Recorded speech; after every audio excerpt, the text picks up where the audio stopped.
Mario and Sonic. These two have been around for a very long time.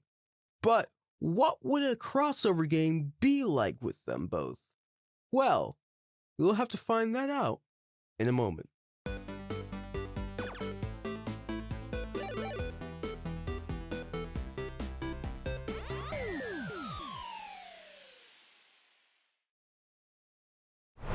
Fun fact.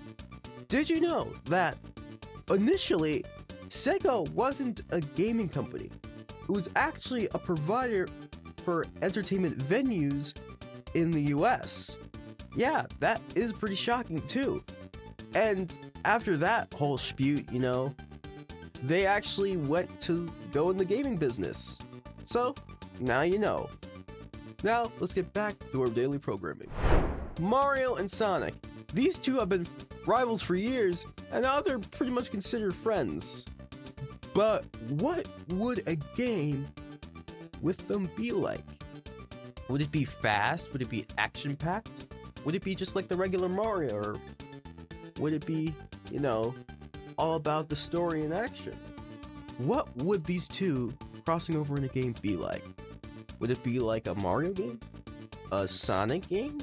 Would it be a combination? Well, I have a couple answers for that. I do think that if they are going to make a crossover Sonic game, they can go with a bunch of routes. The more likely route, I feel like, is either more of an RPG take, like they did, well, not more likely, but they could take an RPG approach like Mario and Rabbids, but they could also do an approach like their two games. Now, there could be combinations of the two. They have to be combinations. I mean, come on. It's a Mario and Sonic game. There has to be combinations. But what would the gameplay be like? Well, in power scaling terms, you can make arguments that Mario isn't as fast as Sonic when running. No.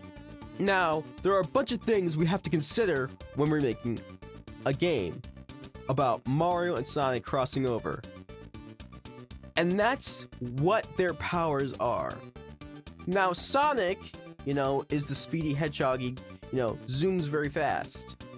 But Mario is more about the gameplay experience and about the visuals that you're seeing and just having fun.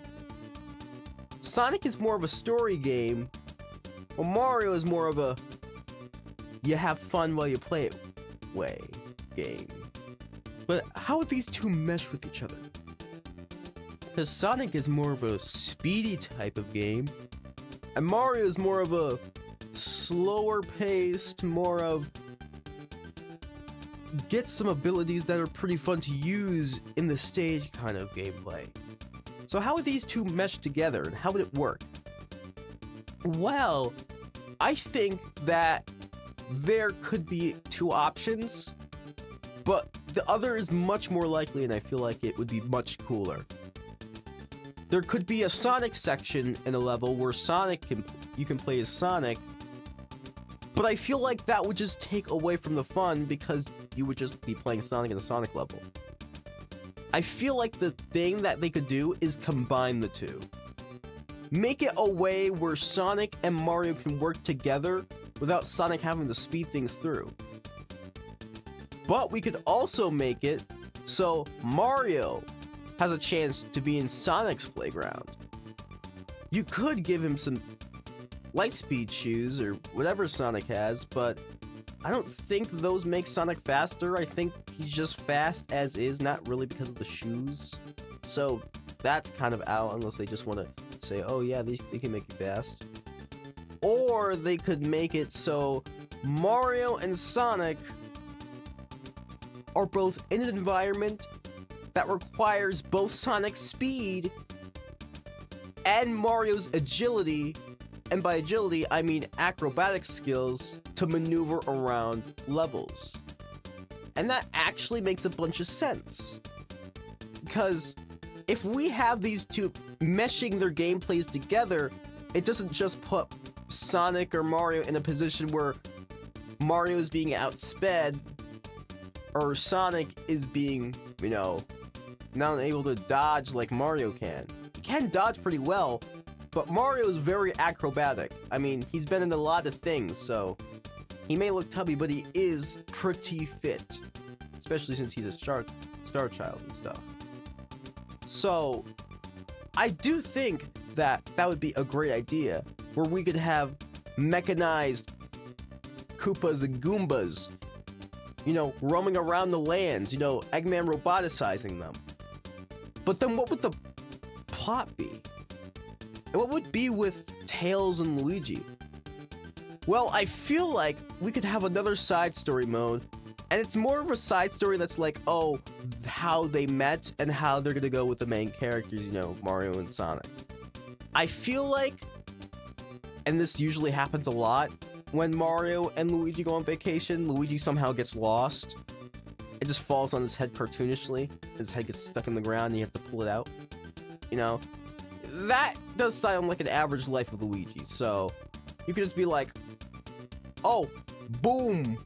Yeah, some place exploded or something. Luigi sent into the air and wailing about, pretty much screaming for his life.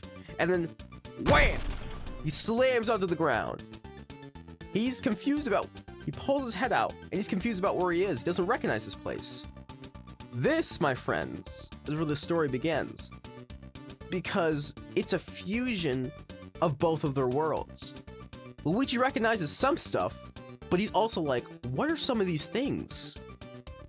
Then, he happens to meet Miles. Tails per hour, but we call him Tails because it's much easier to say. So Tails pretty much goes to Luigi and goes, hey, are you okay? What happened? I've been detecting some weird energy, and I've been looking around, and I recognize some things, but I also see other stuff I've never seen before. Who are you supposed to be? Luigi introduces himself in his usual manner, and Tails shakes his hand and asks, what's going on? Luigi, in his gibberish Italian voice, pretty much just going, just the usual weird stuff that Luigi says, that somehow everybody in the Mushroom Kingdom can understand them. Pretty much, Tails is like, wow, that is intriguing. So a portal opened up, and all of this happened?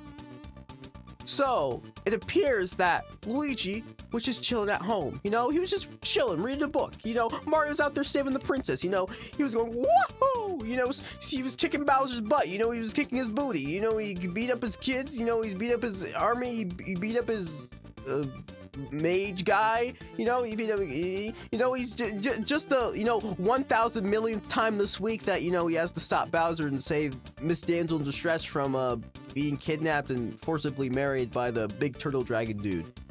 But then, Bowser uses a spell that Kamek specifically warns him not to use.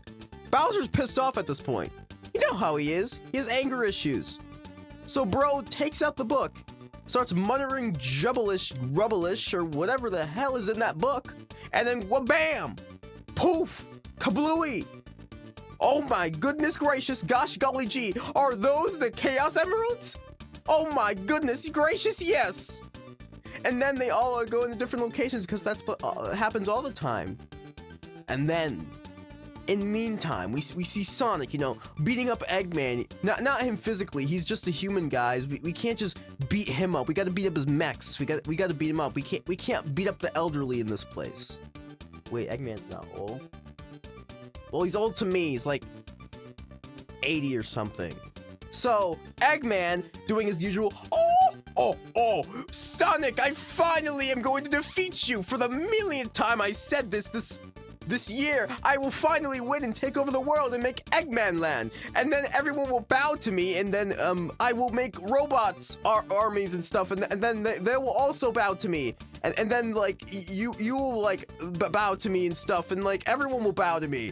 And like, that's kind of it. I'm gonna take over everything. Wahaha. Now, let me prepare my secret weapon. Let me use all the Chaos Emeralds. Eggman, what are you doing? You can't do that. Like, what if this, like, opens some convenient portal or something to another crossover dimension?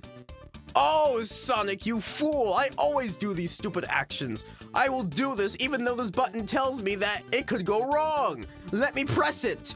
Oh my goodness! Something's going wrong. I have no idea how that can be. And then the death egg explodes again. Damn, Eggman, you gotta get your budget in check. I have no idea where this dude gets that money.